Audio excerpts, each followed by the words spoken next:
From the beginning, our goal with Born to Race was to make an authentic car film. You're taxing those little injectors with your big turbo. It might be running lean on top end.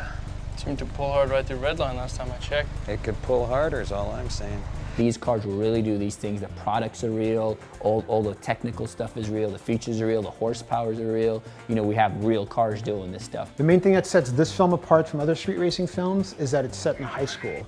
And the characters drive cars that high school kids would actually drive, like a Subaru STI, a Honda Civic, or a Mustang GT. These kids live and breathe these cars. It's their life, it's all they talk about, it's all they know.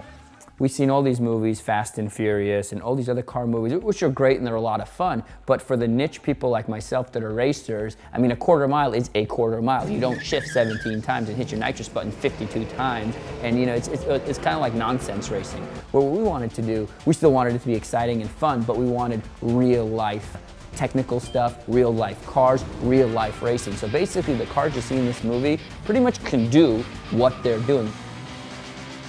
The opening street race in downtown LA was actually shot at a real street racing location. And instead of dressing up a bunch of cars and putting stickers on them, we brought in real street racers to come out and race. So that 3-minute montage at the beginning of the film, those are actual street racers doing their thing.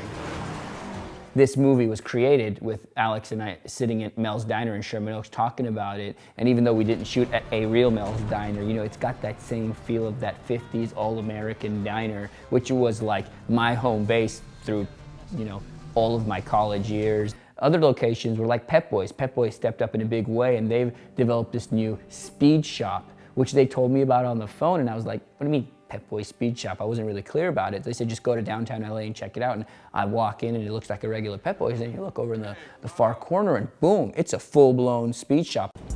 Right here. We also were lucky enough to have the NHRA support this movie and the track at California Speedway, which is now called Auto Club Speedway. You know, we used the real drag strip, the same drag strip I've won numerous championships on. Mark Dawson from the track was kind enough to, you know, carve out a week for us to go out there and just have fun. And there's dozens of sponsors. You'll see them in the credits of the movie. I think it's the first thing that pops up right after the film is done. A big thank you because they helped make this movie authentic.